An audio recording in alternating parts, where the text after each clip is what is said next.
रामू नाम का एक मजदूर रहता था। रामू दिन भर कंक्रीट की बड़ी बड़ी इमारतों के लिए ईंटें ढोता था। शाम को जब वह घर लौटता तो उसके पास बस दो चीजें होती थीं, पसीने से भीगा उसका कुर्ता और उसकी मुट्ठी में बंधे कुछ चंद सिक्के। उसकी पत्नी जानकी दिन भर घर के काम करने के बाद शाम को घर के बाहर लगी एक छोटी सी तुलसी के पास दिया जलाती और रामू का इंतजार करती। उनके जीवन का सबसे बड़ा उत्सव रात का भोजन होता था।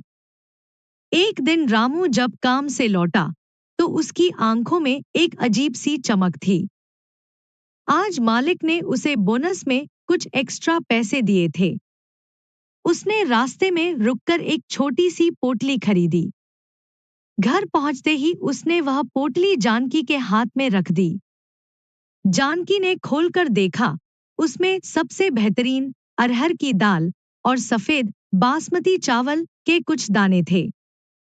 वैसे तो वे रोज टूटे हुए मोटे चावल और पतली पानी वाली दाल खाते थे, लेकिन आज का राशन कुछ खास था।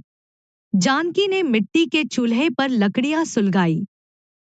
पीतल के एक पुराने पतीले में उसने चावल चढ़ाए और दूसरे में दाल। जैसे जैसे पानी उबलने लगा, पूरे घर में उस दाल चावल की ऐसी सौंधी खुशबू फैल गई, जो किसी भी महंगे होटल के पकवानों को मात दे दे। रामू अपने छोटे से आंगन में बैठा यह सब देख रहा था। उसके पास टीवी नहीं था, इंटरनेट नहीं था, पर उस चूल्हे की आंच से उठती रोशनी और पकते भोजन की आवाज उसके लिए दुनिया का सबसे बेहतरीन मनोरंजन थी। जब भोजन तैयार हुआ, तो जानकी ने दो कांसे की थालियों में गरम-गरम चावल परोसे। ऊपर से पीली दाल डाली और स्वाद के लिए एक छोटा सा प्याज काटकर रख दिया। रामू ने पहला निवाला तोड़ा। वह केवल भोजन नहीं था, वह उसकी दिन भर की थकान का मरहम था। उसने जानकी की ओर देखा और कहा, जानकी, शहर की उन बड़ी इमारतों में रहने वाले लोग भी क्या कभी ऐसा स्वाद चख पाते होंगे? जानकी मुस्कुराई और बोली, जी, स्वाद अनाज में नहीं, भूख और सुकून में होता है। हम गरीब जरूर हैं, लेकिन इस वक्त हमारे पास जो ये दाल चावल की थाली है, वह दुनिया के हर इंसान को नसीब नहीं होती।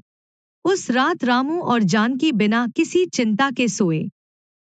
उनके पास बैंक बैलेंस नहीं था, पर उनका पेट भरा था और मन शांत था। उनके लिए वह दाल चावल सिर्फ खा